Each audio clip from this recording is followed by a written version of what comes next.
President Joe Biden, along with First Lady Dr. Jill Biden, essentially toured a damaged neighborhood up here in Louisville, much like the neighborhood that you see behind us, where you can probably see over my shoulder. The National Guard is still posted up at one of those entrances to this neighborhood in particular tonight. Now, later, the president essentially vowed to do whatever it takes and however long it takes to help those that lost homes and businesses recover. Air Force One landed in Colorado Friday afternoon. The trip made for what many surely wish was for a different reason. We're going to stay with you as long as it takes. We're going to be here for every step of the way, I promise. President Biden and the First Lady toured a neighborhood that burned in the Marshall Fire, also taking time to talk to those whose homes were lost. I've heard stories from some of you who lost your homes about how people have reached out. Taking time to thank first responders. When the fire started, they were called in. They lost their homes, but they're out helping other people while their homes were burning. It's a measure of, I think, who we are as a country. After taking in the damage, the president went to the Louisville Recreation and Senior Center, where he met with more survivors and, in his speech, addressed the role climate change may have played in the fire. The situation is a blinking code red for our nation.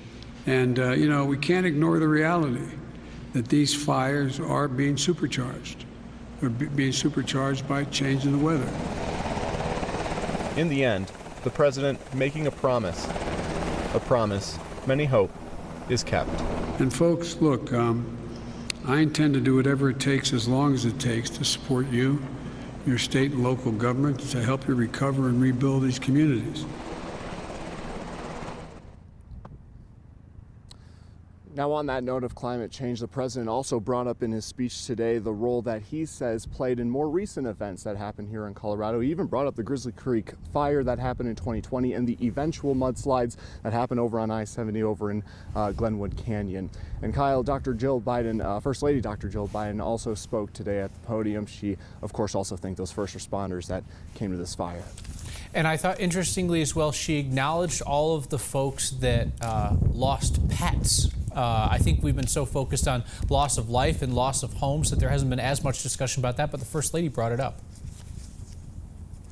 Yes, she did, and both her and the president both addressed in the speech that they acknowledge that they have not lost what these folks have lost in the past, but they also acknowledge that pets are seriously part of the family, and so they do understand that at least. All right, Luis De Leon reporting from Louisville. Thank you, Luis.